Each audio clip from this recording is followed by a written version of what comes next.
అదే విధంగా తెలంగాణ రాష్ట్రాన్ని కేవలం భారతదేశంలోనే కాదు ప్రపంచ పటంలో గొప్పగా నిలబెట్టిన మన కాబోయే ముఖ్యమంత్రి మరి కేటీఆర్ గారు.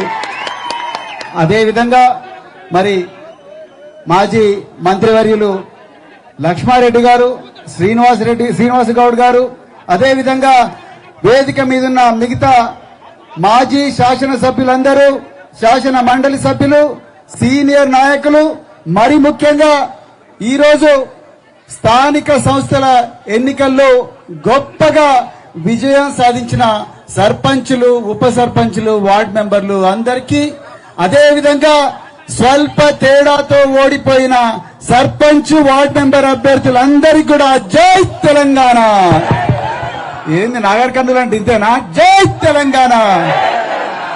నేను ఈ ఆఫీస్లో ఈ జాగల 45 రోజులు ఉండి వీరోచిత పోరాటం చేసిన, ఆ పోరాటానికి సహకరించిన మీ అందరికి కూడా హృదయపూర్వక ధన్యవాదాలు. ఇంత సప్పా కొడతారా సప్పట్లు సార్కు? ఆయన పోలీస్ ఆయన ఇష్టం, అలా తర్వాత పెడతాడు. ఇప్పుడు పంచాయతీ అంతా పోలీసు వాళ్ళతోనే ఉన్నది.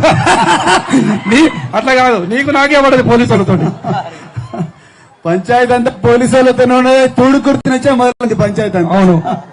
సో మిత్రులారా, నిజానికి మీరు చేసిన పోరాటం మామూలు పోరాటం కాదు. జనార్దన్ రెడ్డి గారు మీరు 50% గెలిచిండ్రా, 60% గెలిచిండ్రా అనేది కాదు, కానీ ఎంత గొప్పగా ఈ రోజు తెలంగాణ రాష్ట్రంలో బీఆర్ఎస్ నాయకులు, కార్యకర్తలు, ఇన్ఛార్జీలు పోయినా పోకపోయినా తండల నుంచి మొదలు పెడితే అది మధ్య మడుగు నుంచి తూడుకుర్తి దాకా, బల్మూరు నుంచి వంగూరు దాకా, చారకొండ నుంచి ఊరుకొండ దాకా ప్రతి చోట కూడా మీరు చేసిన పోరాటం మామూలు పోరాటం కాదు మిత్రులారా. ఇలా రేవంత్ రెడ్డి గారు కొడంగల్లో మాట్లాడుతున్నారు, మాకు అన్నొచ్చినాయి. రేవంత్ రెడ్డి గారు మీరు దయచేసి నాగర్ కర్నూలు సభకు రాండి. మీరు తొండలు అంటున్నారు, ఆ తొండల సైన్యం ఇక్కడ ఉంది, వాళ్ళు ఎవరు రాయలేకపోతారు.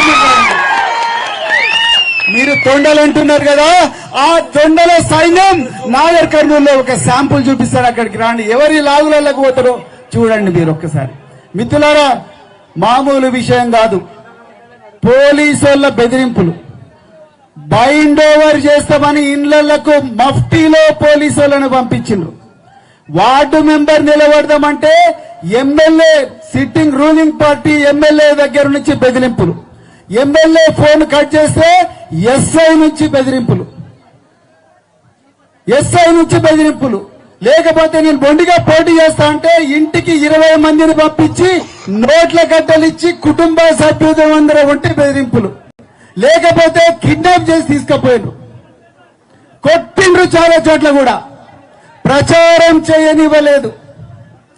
అయినా కూడా మొండిగా ఉదయం 5 గంటలకే ఎముకలు కొరికే చలిలో పొద్దున్నే లేచి ఇంటింటికి పోయి కేసీఆర్ గారి గొప్ప పాలన గురించి ప్రతి ఇంటికి పరిచయం చేస్తూ మీరందరూ కూడా పోరాటం చేస్తే ఈ రోజు మనకు గొప్ప ఫలితాలు వచ్చినాయి మిత్రులారా. మీరందరూ కూడా మరి చాలా గొప్ప యుద్ధం చేసింది. కొన్ని చోట్ల మన వాళ్ళు గెలిచే పొజిషన్ ఉంటే రిటర్నింగ్ ఆఫీసర్లకు భయపెట్టి డోర్లు క్లోజ్ చేసి రిగ్గింగ్ చేసి మరీ గెలిచిండ్రు కాంగ్రెస్ వాళ్ళు. ఇది వాస్తవం, చాలా చోట్ల కూడా జరిగింది. ఒక్క ఓటుతోని ఓడగొట్టిండ్రు, 2 ఓట్లతోని ఓడగొట్టిండ్రు. వాళ్ళు ఓడిపోయే పరిస్థితి ఉంటే వెనక్కి పోయి రిగ్గింగ్ చేసిండ్రు మిత్రులారా. ఇంత ఘోరమైన పాలన ఈ తెలంగాణ కాదు, ఈ దేశంలోనే ఎక్కడా మీరు కని విని ఉండరు మిత్రులారా. మరి అలాంటి ప్రతికూల పరిస్థితులు ఉన్నప్పటికీ కూడా మీరు వీరోచిత పోరాటం చేసినారు. మీ అందరికి కూడా హృదయపూర్వక అభినందన తెలుపుతా ఉన్నా.